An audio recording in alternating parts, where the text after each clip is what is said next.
Tim, welcome back. Tuesday after Memorial Day. How are you? It's beautiful out today. How about that? It is beautiful out today. It was a great weekend. It was a great weekend. But, I thought a lot about baseball this week. Baseball, right? How can you not, man? Yeah. Thing.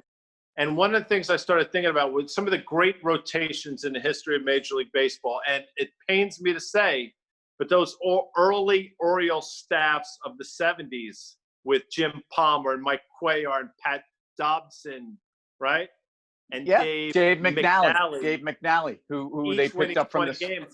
I will put them up against any of your nonsense Mets 86 craziness. Well, first of all, as you know, I'm a Birds fan. The reason I'm a Mets fan is because I'm a Birds fan because my dad worked for the O's, so we had to hate the Yankees growing up in New York because we were Orioles fans. So I love the Mets. And it's funny because you just invited me to say, yeah, that's a great rotation.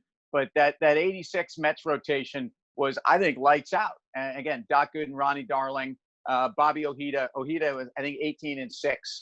Sid Fernandez. And I think you had one Rick Aguilera pitching in before he turned to be a bullpen ace for Minnesota. So that was a great rotation. Of course, you have those Braves teams of the 80s and 90s with Maddox, Glavine, Smoltz, a Steve Avery with a cup of coffee. Trying to think who else they threw in there when Avery went down. Maybe a Denny Nagel had a cup of coffee. I know Denny he was with Nagel Colorado. Both, by the way, Avery and Nagel pitched for the Yankees. Yeah, well, not so well. 2 contracts, by the way, that you guys should be embarrassed about.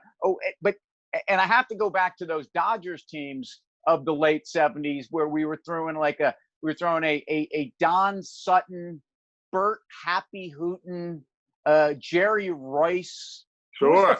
Who's the 4th guy on that squad? That's a nice job. It's a good poll by you. Well, I can remember that better than what I had for breakfast. So this is. I think you teed me up for this. I bring up rotation because exactly. Today in the market. I know why you did this. About I know rotation. Why you did it. Today was one of the biggest rotation days. The bank's up anywhere from 6 to 10%. Apple, Facebook lower on the day. The Dow up 500 and something points. The NASDAQ unchanged. You talk about rotations. Today was the day. So, and the question is, why would this be happening now so much? And we've had a couple moments. Is this just another one of those head fakes for people that are running into the GMs and the airlines and the Boeings and the banks, frankly? And I think you've got a couple things going on. I think you've got some sense that we don't have. The vaccine news. Do we have it? Do we not have it? We know it's going to take some time. I think. Let's cut through the noise on that. I think the sense is there's confidence that there's a timeline for full engagement. Whether it's a 70% economy, whether it's a 90% economy, we don't know. But that ultimately we're hearing from companies and we're hearing anecdotally. Jamie Dimon in there talking about the health, but more importantly, that's as much as this guy is going to talk about the valuation of his company. He might even have said it. So when the most credible guy, arguably out there among major CEOs, points out that he's looking at his business and he says this is pretty attractive time. That's a green light. So I actually do think that for investors that are taking a long-term timeline, and we talk about this all the time for investors. You really have to think about what your timeline to investing is, especially during a difficult moment like this. But then you have to look at the balance sheets. So without knowing what credit's going to be tomorrow, I do think when you wade in and not Wade Miley. Not Wade Boggs, who's some other great Wades. Come on, man. Don't leave me out here. Wade. You brought that one up. I want to say Wade, Wade Redden, but I think his name was Wayne Redden, but that's neither here nor there. Well, he was a hockey player and a terrible signing by the Rangers. So terrible. When you wade back into the banking sector, you go to JP Morgan. So I thought it was impressive. I don't know. You think this lasts? Well, I haven't. I thought it was going to fail 200 S&P points ago. So it did last. I don't know. I think in terms of the banks, though, I do know that's one thing that I've mentioned a number of times that I thought had legs. And obviously, for a while, that we're not performing. But you saw big moves today. And to your point about valuations, for me, it's about price to tangible book. And JP Morgan came out when they reported earnings, $62 was tangible book. at its apex when the stock was 140 something. I think it was trading about 2.35 times. I'm not suggesting it's getting back there, but even if you say 1.8, 1.85, you're talking about $115 stock. So you still have room to the upside. So the banks, I think, can last.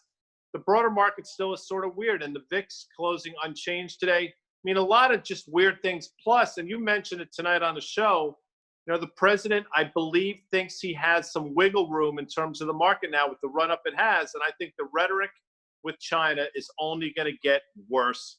And I don't think that's market positive. You and I steer clear of politics. I do think that, so maybe this is that but, I do think that the common enemy is very important in any political, tactical, kind of strategy. And I think China as the common enemy is a very popular card to play here.